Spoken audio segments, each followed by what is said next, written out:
Bora, bora! Eu sou o Raquel Ferreira e começa agora mais um episódio do Sustentabilidade Brasil Podcast. Esse podcast especial aqui direto da nossa feira, do nosso evento no Pavilhão de Carapina, aqui no Espírito Santo. E agora trazendo muito mais informação e conhecimento. Ela que é oceanógrafa e concluiu o doutorado em oceanografia pela Universidade de São Paulo. Com vocês, senhoras e senhores, Mônica Toniela. Bem-vinda! Muito obrigada, boa tarde para você, Espero aos ter ouvintes. caprichado no italiano, Toniela. Sim, bastante, com muita ênfase. Ótimo, bem-vinda, meu bem. Muito obrigada, Já obrigada. conhecia o Espírito Santo? Eu moro aqui há 18 anos. Ah, então já é capixaba? Sim, quase. Já é capixaba? Sim, quase, claro. quase. Mônica, você oceanógrafa, né? Então entende tudo sobre o debaixo do mar, né?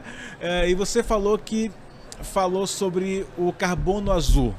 Explica pra gente o que significa isso. Na realidade eu sou oceanógrafa meio que desvirtuada. Como assim? Né? Porque eu não estudo o oceano propriamente dito, mas aquela interface entre oceano e terra que é o manguezal. Tá. Né? Então, dentro dessa questão do carbono azul, quando a gente para pensar na potencialidade do oceano como um mitigador dos impactos humanos sobre a Terra, né, e com as emissões de carbono, os oceanos, pela extensão em termos de superfície, né, e de capacidade de absorção química desse carbono, ele também tem nesse processo todo as comunidades biológicas ou os ecossistemas, dependendo da interação que a gente possa estar falando. Então, nós temos a parte das comunidades fitoplantônicas que vão fazer essa assimilação do carbono no processo de fotossíntese, né, ao longo de toda a coluna d'água, ainda sobre luminosidade. Então, a gente vai pensar aí em mar aberto em 200 metros de profundidade, que é um limite dos raios solares chegar. Penetrarem, né? E quando a gente para avaliar sob o ponto de vista dos hábitats bentônicos, né, e dos hábitats costeiros, nós temos vários ecossistemas que podem estar colaborando nessa questão da assimilação do carbono azul, para a gente fazer essa referência àquilo que é marinho e não terrestre, né? Então, dentro do Espírito Santo, a gente tem uma variedade de hábitats que vão agregar valor nessa questão do mercado de carbono, nesse papel de serviço ecossistêmico para assimilar esse carbono em excesso na atmosfera. Então, a gente tem os recifes de corais, a gente tem as rochas coralinas na região ali de Aracruz, né, que são fundos bentônicos que vão colaborar com esse processo de assimilação bastante acentuada do carbono. E nós temos também, né, os manguezais. E aí, quando a gente pensa nos manguezais, eles são ecossistemas extremamente importantes porque uma grande concentração do carbono absorvido, ele é armazenado na forma de depósitos sedimentares. Então, nós temos estudos que já comprovam que, em termos de contribuição, os manguezais eles apresentam uma extensa fonte de absorção, de armazenamento desse carbono nos sedimentos, né? Através dos processos químicos e também através do depósito dessa matéria orgânica excessiva. Então, nós vamos ter manguezal trabalhando durante milhares de anos, e aí eu estou falando de séculos, muito mais do que 1, 2, 3 séculos, né, numa escala geológica, em que esse carbono ele foi assimilado, transformado e está ali inerte no sedimento. E nós temos o carbono que a gente chama de biomassa do carbono aéreo, né, da biomassa aérea, que consiste na floresta do mangue. Então, dentro dessas florestas, a gente tem o carbono armazenado nos caules das árvores, nas raízes aéreas desses manguezais, e a gente também tem o carbono sendo sequestrado todos os dias pela parte fotossintetizante, as folhas. E tem o macroalgas. Que é que a gente aprende na escola. Né? Mas tudo aquilo que está sendo absorvido em termos de carbono, ele está sendo transformado em biomassa vegetal. E aí eu tenho, às vezes, 50 anos, que é uma idade média de árvores para floresta de mangue, do carbono inerte. E quando ela vai ser decomposta, ela vai ser mais lenta. Então faz-se cada vez mais importante, cada dia mais importante, preservar os manguezais, preservar toda essa biodiversidade costeira que você falou. Sim, com certeza. Se a gente quer investir, né, em desenvolvimento sustentável nesse estado, a gente tem que investir em conservação. Que a partir do momento que a gente conserva, a gente está não só fazendo esse papel de mitigação, de compensação dentro do mercado de carbono, mas a gente também tem uma série de outros benefícios, né, ambientais que estão atrelados. Então eu estou agregando valor no momento que eu faço a conservação, junto com a disponibilidade desse ecossistema em assimilar carbono da atmosfera. E o Espírito Santo, nesse momento, se mostra um agente que faz bem seu trabalho, que conserva, ou é um agente que ainda precisa melhorar? Eu, sob o ponto de vista da ecologia, sempre acho que a gente tem que melhorar, né? Então, eu acho que o Estado ele está caminhando para uma perspectiva de melhora, né?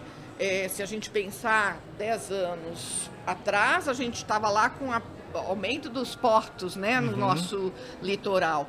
Hoje a gente já está partindo para conversas de como que a gente pode estar sustentando esse mercado de carbono no estado. Quais são os benefícios que nós vamos ter? E os benefícios são a conservação desses ecossistemas. Então, sob esse ponto de vista, a gente melhorou. Mas nós temos muita coisa para fazer de lição de casa. A gente conhece muito pouco dos nossos ambientes costeiros, né, de uma forma multidisciplinar, de uma forma integrada. Eu, por exemplo, que sou lá da campus da Universidade Federal do Espírito Santo, lotada em São Mateus, eu tenho um conhecimento muito grande dos manguezais a partir de Vitória até a divisa lá com a Bahia, um pouquinho mais, porque a gente já caminhou para Mucuri, Caravelas, né, em termos de conhecimento desse ecossistema. Mas a gente tem poucos estudos e poucas visitas para os manguezais do sul do estado. Então há ainda uma carência de se entender qual é o comportamento desses manguezais e como que eles vão atuar frente a esse papel do mercado de carbono que a gente tanto ambiciona nesse momento, né, de desenvolvimento sustentável. E qual que é a importância de um evento como esse, onde a gente está no Espírito Santo para o Brasil e para o mundo? Eu acho que assim, primeiro é um momento que a gente tem para novos olhares, né?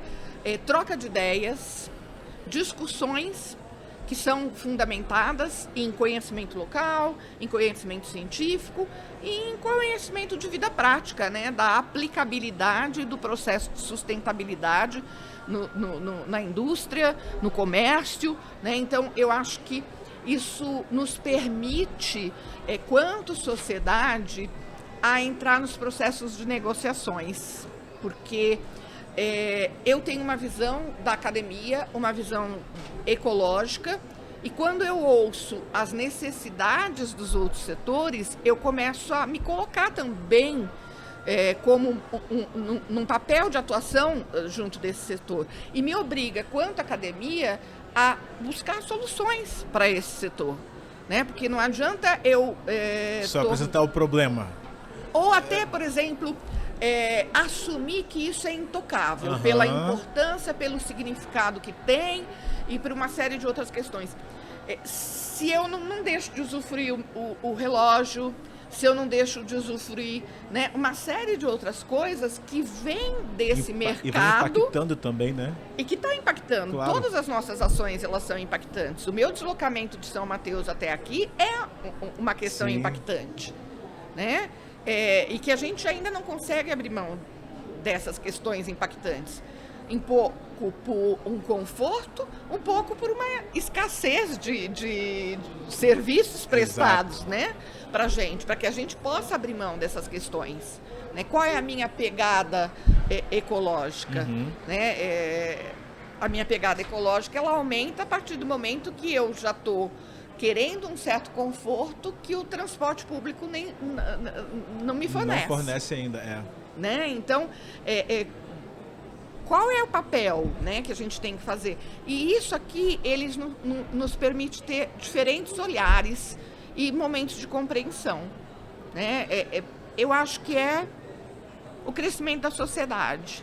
E, lamentavelmente, a gente tem pouca divulgação. Eu acho que se falou muito pouco, acho que se fala muito pouco, acho que tem pouca gente para a dimensão desse problema. Uhum. E isso é uma questão de sociedade. Né? Outro dia a gente estava discutindo algumas questões muito pontuais, né?